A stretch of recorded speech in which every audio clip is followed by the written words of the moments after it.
Merci à vous d'être sur la télévision Labari. Messieurs, dames, bonsoir et bienvenue à cette édition d'information. Et comme chaque dimanche, nous avons sur ce plateau Monsieur Hamid Ingade. Il est conseiller en communication du président de la République. Monsieur Hamid, bonsoir et merci d'avoir accepté notre invitation. Il sera question avec M. Hamid Ingade du redéploiement des forces Barkhane et Takuba sur le territoire nigérien. Et le temps de revenir avec notre invité, notons que l'espace Franche Fanon d'Alternative Espace Citoyen a abrité hier après-midi une conférence débat portant sur les coups d'État militaires en Afrique de l'Ouest, enjeux et défis. Un agrégé en sciences politiques, un sociologue et l'acteur de la société civile Moussa Tchangari étaient les membres du panel ayant entretenu une foule venue nombreuse pour la circonstance sur un thème qui se veut d'actualité, n'est-ce pas, Adam Ousmane?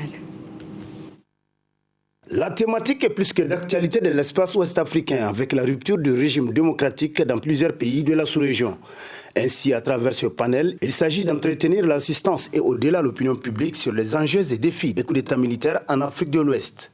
L'un des conférenciers a bien voulu nous situer l'objectif visé à travers ce cadre. Si, après quelques décennies, des militaires reviennent au pouvoir, ça pose des problèmes, ça signe l'échec de ce qu'on a essayé de faire depuis des années. Et évidemment, parfois, ça peut peut-être ouvrir des perspectives nouvelles, mais parfois, ça peut ne pas ouvrir des perspectives d'une vie meilleure, des droits, des libertés qui sont respectés. Et donc, les coups d'État sont porteurs aussi parfois de certaines menaces pour des choses qui nous sont essentielles. Et donc, c'est pour ça qu'on a estimé que c'est bon d'avoir cette discussion, ce débat sur la question des coups d'État militaires. En l'absence d'autres forces qui peuvent, par d'autres modalités, prendre le pouvoir, les militaires, quand ils voient qu'il y a une occasion de le faire, ils le prennent. Et ils le prennent et ça se termine parfois comme on l'a souvent vu. Bon, c'est un peu ça. Et la question que tout le monde devait se poser, c'est celle de savoir est-ce que les coups d'État peuvent être le moyen par lequel leurs problèmes à eux vont se résoudre. C'est ça la question. Et d'une certaine manière, c'est-à-dire, voilà, ça montre un peu qu'il y a peut-être un certain but qui est favorable à ça. Le public venu nombreux à ce rendez-vous a prêté une oreille attentive aux interventions des éminents conférenciers et ont fait preuve d'une maîtrise du sujet objet de la rencontre à la satisfaction de quelques participants. Nous avons estimé que le contexte nécessite assez que ce genre de thématiques puissent être posées en débat afin de permettre aux populations, afin de permettre aux acteurs d'échanger et de faire des diagnostics sur les causes, les facteurs de coups d'État militaires en Afrique. Donc, à la lumière des exposés que nous venons de suivre, d'écouter, nous avons constaté qu'en fait, il y a une convergence d'appréhension des causes et des facteurs de coup d'État. Ce que nous avons pu retenir, c'est que c'est la gouvernance ou la part des choses entre la gouvernance militaire et la gouvernance des politiciens. Donc, nous, ce que nous avons compris, c'est juste une injustice ou bien même la mal-gestion ou la mal-gérance des autorités politiques qui amènent même le coup d'État en Afrique surtout. La pertinence du thème abordé lors de cette rencontre d'échange et de partage d'expériences a suscité un débat riche et fructueux entre panélistes et l'assistance, qui pour des contributions, qui pour des questions d'éclaircissement.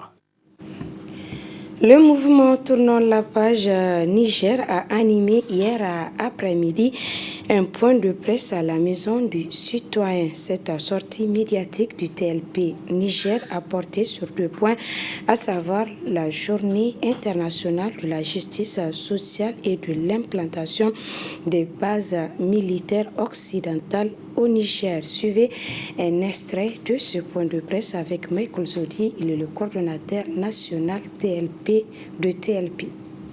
Par rapport au redéploiement de la force Barkhane et Takuba, sur notre territoire. Vous avez constaté que déjà, hier, nous avons fait sortir un communiqué que nous allons partager avec vous par rapport à cette nouvelle donne.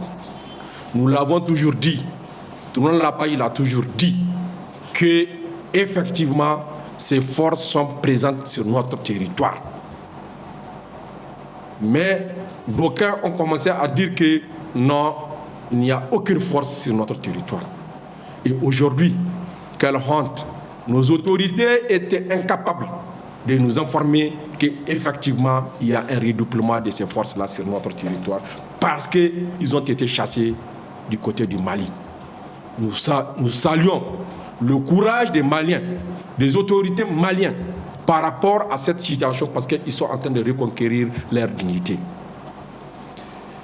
Vous avez constaté qu'un bon nombre de nos concitoyens, l'opinion nationale et internationale, ce n'étaient pas nos autorités qui nous ont regardés en face pour nous informer que ces forces seront redéployées.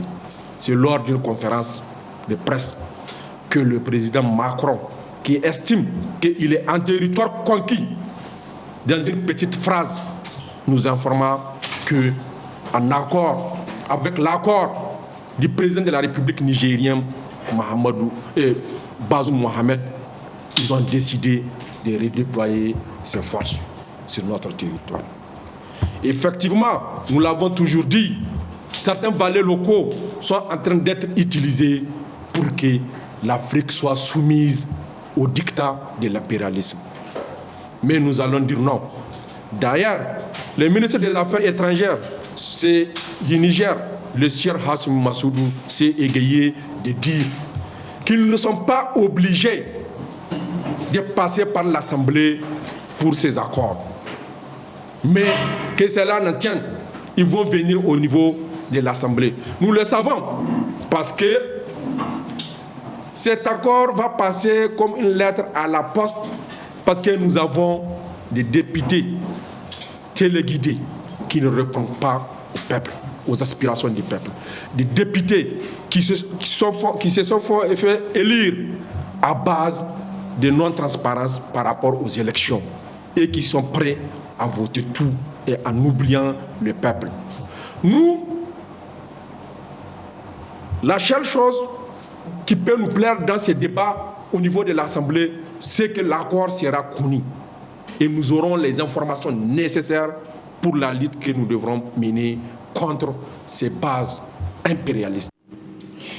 Voilà, je l'annonçais en début de ce journal. Nous avons sur ce plateau M.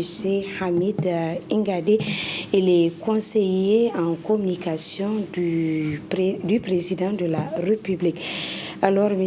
Hamid, le 16 février 2022, les Nigériens ont appris à travers un point de presse animé par le président français Emmanuel Macron qu'avec l'accord des autorités nigériennes, le Niger accepte d'abriter les forces Barkhane et Takuba chassées du Mali. Alors, qu'est-ce qui a motivé les autorités nigériennes à accepter cette demande française?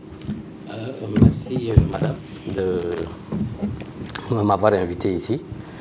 Je pense qu'il faut recontextualiser tout ça. Nous partageons une frontière longue de 823 km avec le Mali, ce qui est énorme et qui est vaste.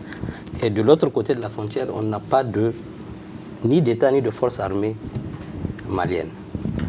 Aujourd'hui, le départ acté de Barkhane et de Takuba, selon nous, donne une opportunité au groupe djihadiste de mieux occuper ce territoire. On ne le souhaite pas, mais c'est une probabilité. Et un bon dirigeant, le président de la République, a jugé que c'est une bonne chose de recevoir une partie. Quand vous dites Barkhane et Takuba, je veux un peu qu'il y ait la nuance. Barkhane est différent de Takuba. Takuba, c'est une coalition européenne, avec plusieurs autres pays. La différence entre les deux, c'est que Takuba est composé de forces spéciales qui présentent des avantages pour nous. et qui sera intégrée à notre armée, comme elle était intégrée à l'armée malienne. À la différence de Barkhane, qui est une force qui met beaucoup plus de moyens pour sa propre sécurité que pour faire ce pourquoi elle est venue. Donc je pense que c'est dans ce contexte-là que cette décision est arrivée. Et ce n'est pas quelque chose qui est mauvais en soi. Aujourd'hui, on fait un procès d'intention à ces forces au Mali. Les gens disent que ça fait 10 ans ou 8 ans qu'ils sont là et que la situation s'est empirée. Moi, je pense qu'il faut avoir plutôt un raisonnement plus mesuré. Aujourd'hui, si ces forces n'étaient pas là, la situation allait être pire que ce que... Pourquoi? Parce que l'armée malienne n'existe plus du nord à l'est jusqu'au centre du Mali. Vous prenez à partir de Gao, de Menaka, c'est Barkhane et Takuba qui sont là et qui permettent d'avoir une certaine accalmie relative. Et évidemment, en toute logique, une fois qu'ils ne seront plus là, nous, au niveau de notre frontière, c'est ça l'objectif, c'est la sécurité de nos populations. Notre frontière, on doit la sécuriser. Elle est grande, elle est énorme, elle est terrestre. On a besoin de ces forces-là pour sécuriser, ne serait-ce qu'une partie, avec nos forces de défense et de sécurité. Voilà un peu l'esprit de cette décision. Et pour le moment, je vais un peu ajouter, il s'agit d'un accord de principe. On est d'accord sur le principe d'accueillir une partie, parce qu'il y a d'autres pays qui vont accueillir aussi. Au niveau du golfe de Guinée, comme vous savez, la menace terroriste est en train de se propager, de se déplacer vers le golfe de Guinée. Donc c'est dans ce cadre-là que certains pays ont fait la demande pour les recevoir. Donc c'est dans ce cadre que nous, on va accueillir une certaine partie qui va nous aider à sécuriser cette frontière. Alors, pourquoi le pouvoir de Niamey laisse le soin au président français d'informer l'opinion publique internationale et nationale sur cette prise de décision? Bon, je pense qu'il faut... On a un petit souci en Afrique ou peut-être au Niger, je ne sais pas. On accorde plus d'importance à tout ce qui est non essentiel plutôt qu'à l'essentiel. Aujourd'hui, l'essentiel, c'est quoi? Ce n'est pas qui l'a dit ou quand ça a été dit. C'est cette décision. Est-ce qu'elle est bonne? Est-ce qu'elle n'est pas bonne? C'est le fond pour nous qui compte.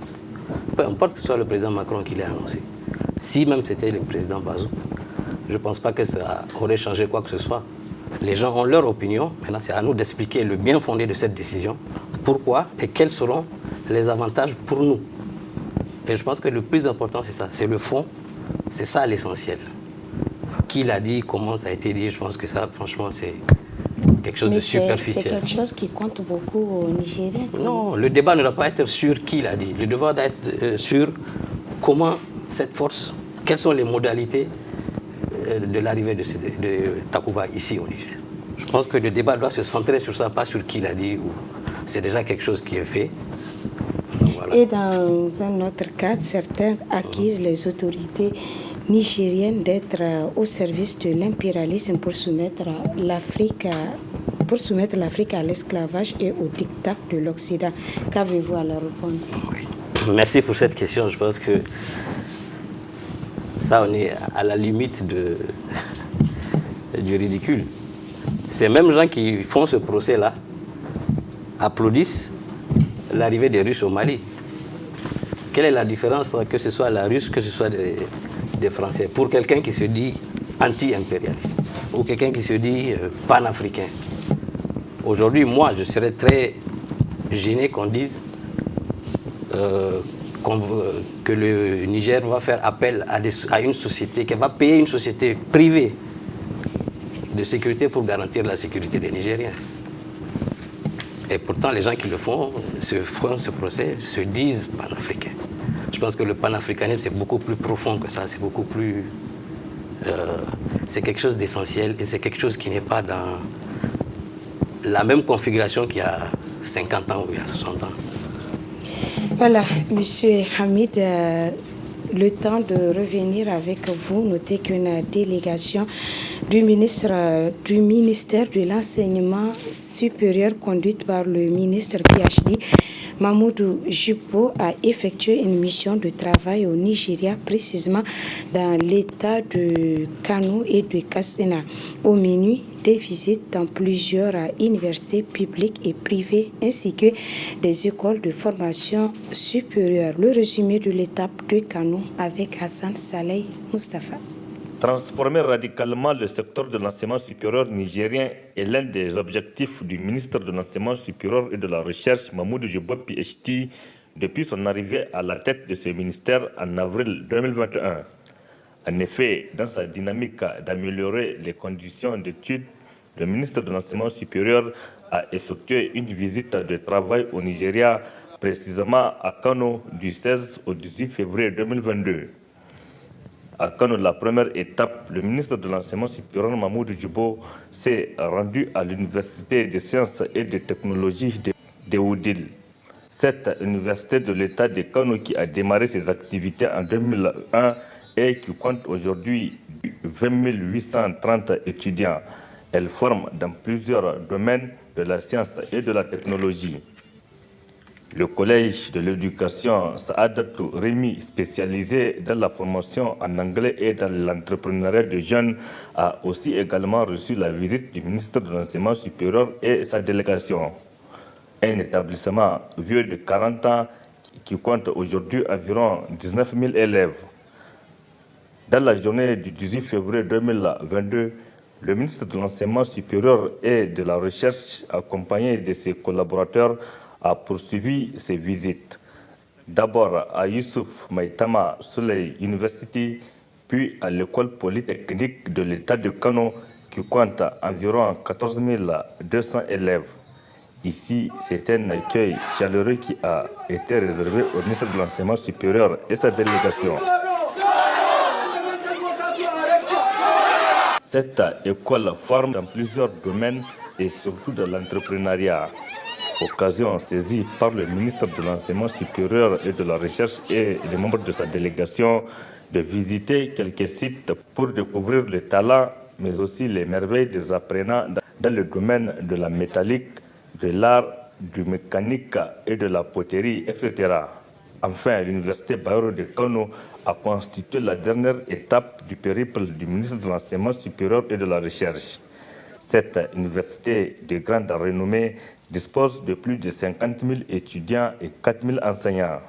À retenir, le principal objectif de ce déplacement du ministre de l'Enseignement supérieur et de la Recherche à Kano est de renouer les relations avec le Nigeria en matière d'enseignement supérieur.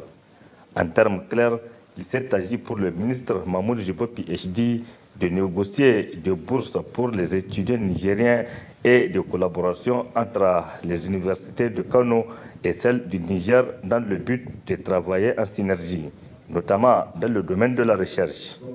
Un vœu aussi exprimé devant le vice-gouverneur de l'État de Kano.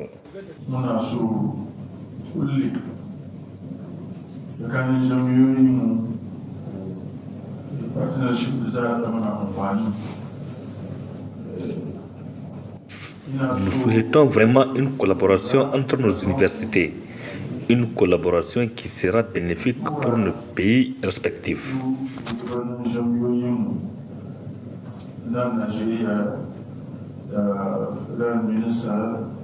En réponse au ministre de l'Enseignement supérieur et de la Recherche, le vice-gouverneur de l'État de Kano a donné un avis favorable tout en rassurant le ministre de l'Enseignement supérieur que toutes les dispositions seront prises pour aboutir à cette collaboration sollicitée par le ministre Mamoudou Jubo.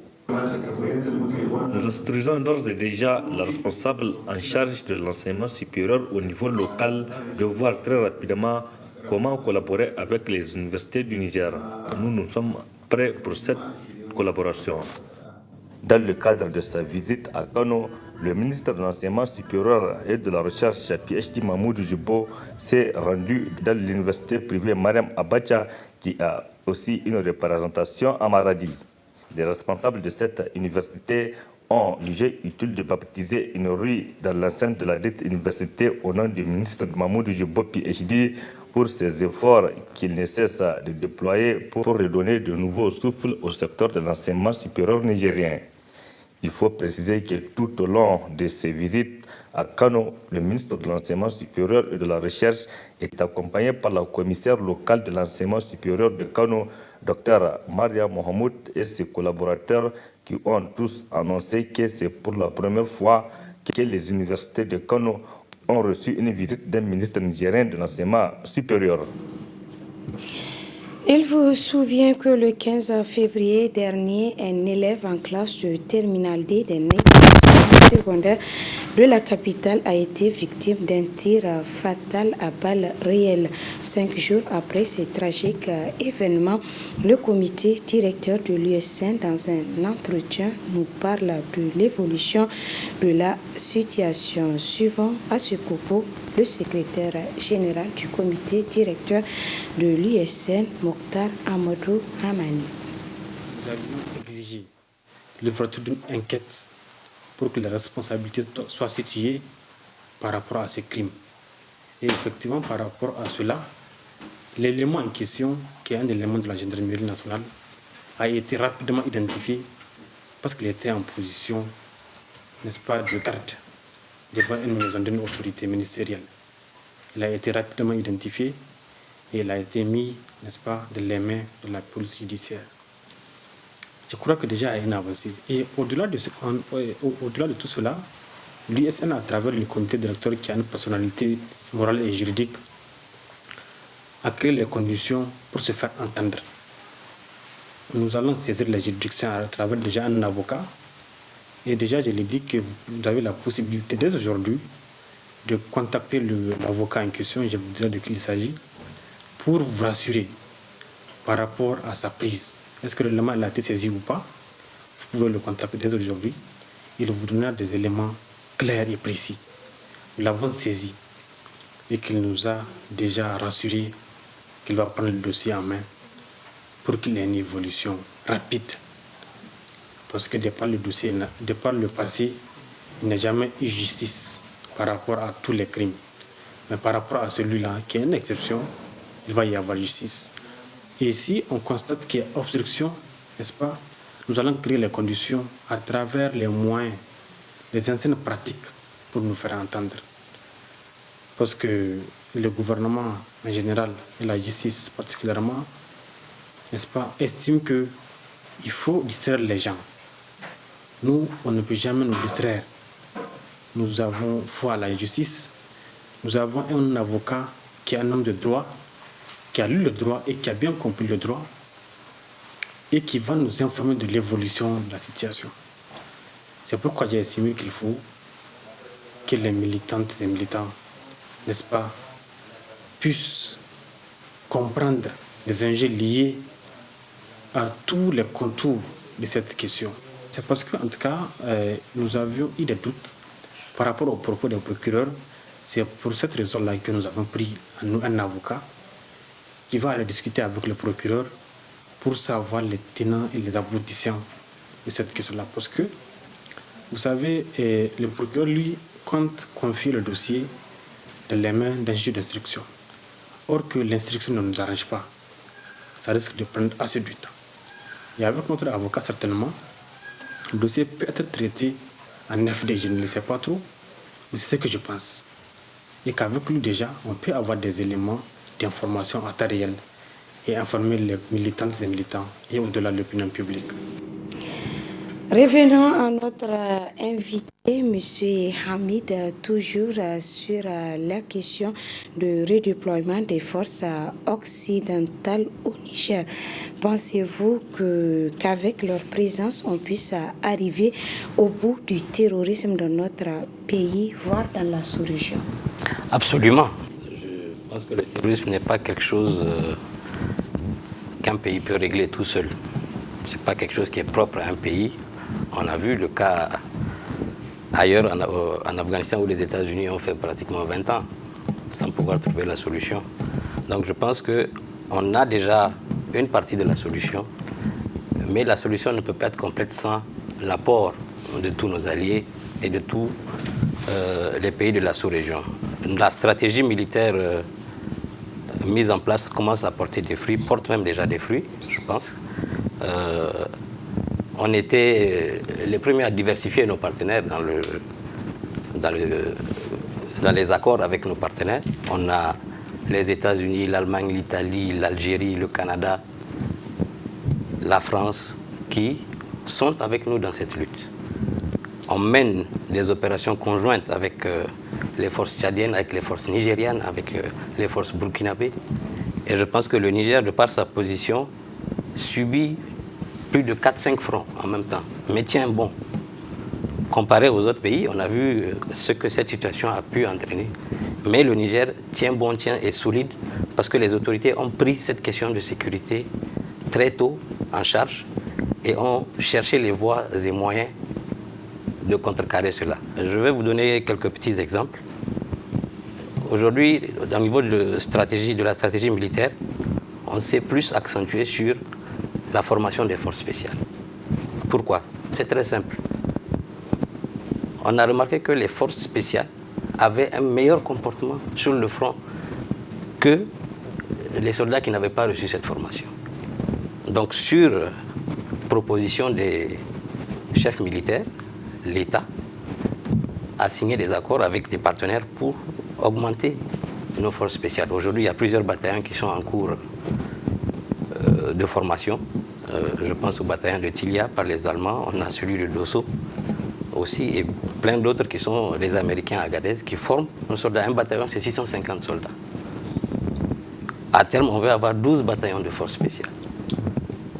Au niveau de l'armement, on a fait des commandes importantes avec la Turquie sur des matériaux de haute technologie qui nous permettront de sécuriser encore plus nos frontières avec l'aide de nos partenaires, d'avoir des drones armés, des drones de reconnaissance. Et je pense que tout cet armement, une fois sur place, va permettre vraiment de bien cadrer notre pays et de sécuriser au maximum nos populations. Et c'est à ce prix qu'on va vaincre cette guerre contre le terrorisme. Alors, dans son interview accordée à la chaîne France 24, le chef de la diplomatie nigérienne a indiqué que le gouvernement n'est pas obligé de demander l'avis du Parlement sur cet accord, mais le président a demandé de l'envoyer à l'Assemblée pour avis. Alors, dites-nous, dans quel cas la loi fait obligation au gouvernement de se référer d'abord à la représentation avant de prendre une décision en matière de défense? Merci pour cette question. On a deux types d'accords. On a des accords de défense et des accords de coopération militaire. Pour les accords de défense, il y a obligation de passer par l'Assemblée nationale. Alors que dans ce cas, nous sommes dans des accords de coopération militaire qui ne nécessitent pas forcément. Mais je pense que la question n'a plus d'importance vu que le chef de l'État a décidé de porter la question au niveau du Parlement. Il y aura un débat qui va être fait, qui sera suivi et sanctionné d'un vote. Et je pense qu'on est en démocratie, l'expression populaire se fait au niveau du Parlement. Et les Nigériens auront l'occasion d'assister en direct au débat, d'entendre tout ce qui va se passer. Et ensuite, il y aura le vote qui va sanctionner. Voilà, Monsieur Hamid, pour finir, est-ce que vous avez un mot à dire à l'endroit des Nigériens afin de les rassurer sur cette présence des forces Barkhane? Absolument. Je pense que les Nigériens doivent avoir une chose en tête. La préoccupation principale du président de la République, c'est la sécurité. Jamais il ne prendra une décision qui n'ira pas dans ce sens-là. Jamais. Ce qu'on veut des Nigériens, c'est qu'ils continuent à garder cette cohésion sociale, qui est très importante et qui est mise à mal aujourd'hui par les terroristes, qui profitent de certains faits pour vouloir créer des conflits entre les communautés. On ne doit pas tomber dans ce piège. C'est à ce prix-là qu'on vaincra cette guerre contre le terrorisme. Continuez de prier pour le pays. Le président de la République a pris l'engagement d'assurer la sécurité des Nigériens et toute décision qu'il prendra rentrera dans ce sens-là. Voilà, merci Monsieur Hamid Ngawi. Merci une fois de plus d'avoir accepté notre invitation et rester avec nous pour suivre la suite de notre journal.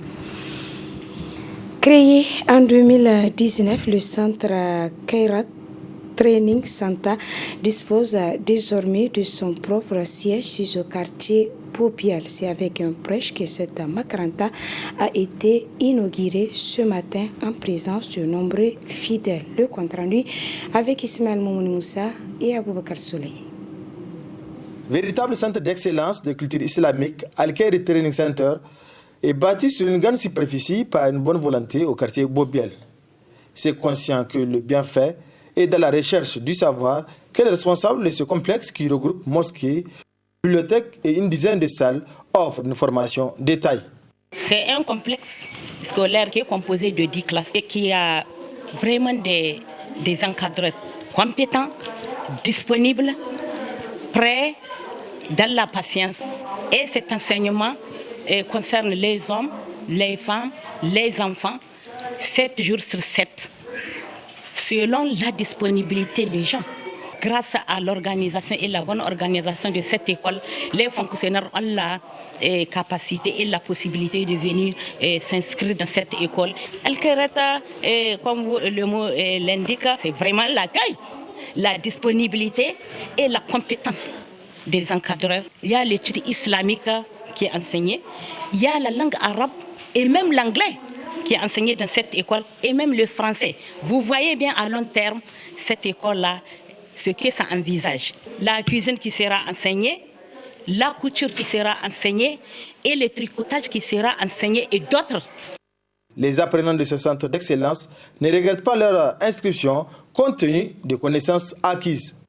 On parle de Makaranta parce qu'on fait la promotion de l'islam. Et qui dit promotion de l'islam, ça veut dire les avantages ne sont même pas à dire pour nous qui sommes des musulmans à 99%. Et la particularité, c'est que d'abord, la qualité des enseignants, qui sont les marabouts qui nous enseignent dans cette Makaranta, ce sont des marabouts qui sont d'une grande renommée.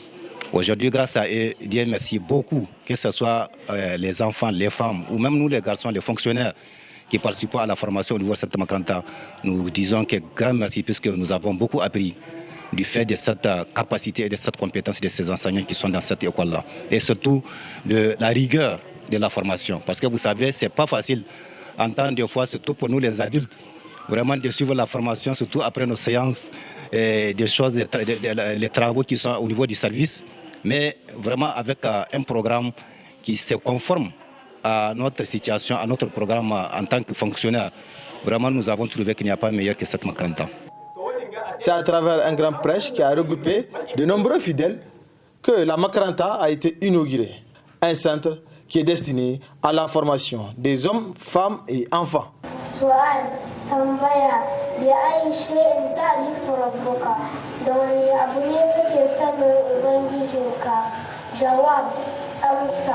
أعرف ربي إلى سنة أبنجينا بعلامات كثيرة بعلامات مما سيوا منها إلى تشكرس الليل زريق والنهار ليل والشمس درانا والقمر لا نارا ذات لهب وامرأته حمالة بيدها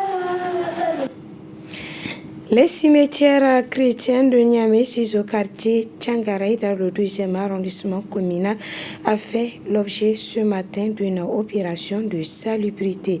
Cette dernière est l'œuvre d'une association des gourmandiers qui a enregistré la présence du maire du 12e arrondissement. Le reportage est signé Adam Soumana et Halid Bourema.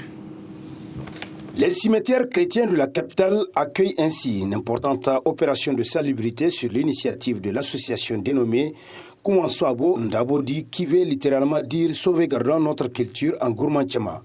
Une opération dont l'un des initiateurs nous parle des raisons de sa tenue. Aujourd'hui, nous avons décidé d'organiser la journée de salubrité au profit du cimetière chrétien.